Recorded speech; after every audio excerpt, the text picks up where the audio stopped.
I am the youngest of three. My dad is the one that really encouraged me to be an engineer, and my dad was the one that really kind of put that idea in my head of, this is a thing you can do.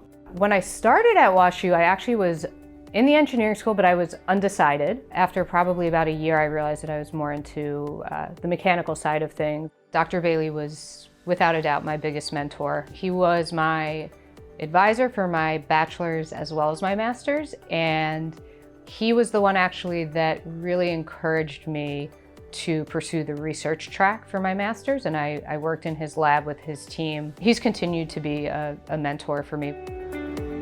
I was pretty involved in Society of Women Engineers, which is a great way for me to make some friends who were also engineers. And I was also very involved in my sorority, AE-Phi. That was also really important to me because it allowed me to make friends who were not, for the most part, were not engineers. The friends I made there are still super, super close with my roommates and all of my best friends. I am the Director of Health System Operations at Mount Sinai Health System.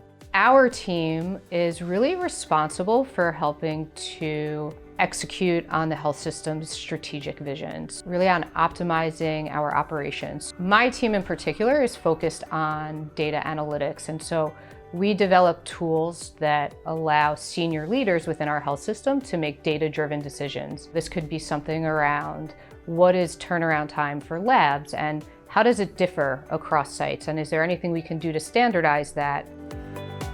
My greatest professional source of pride, there are probably two things. The first was when the project that I worked on at Lincoln Lab actually launched into orbit. The other thing I would say that's been a great source of pride is working for Mount Sinai these last couple of years, especially during COVID. Our team was able to really help the important decision makers make the decisions they needed to make. Being a female engineer it's certainly challenging.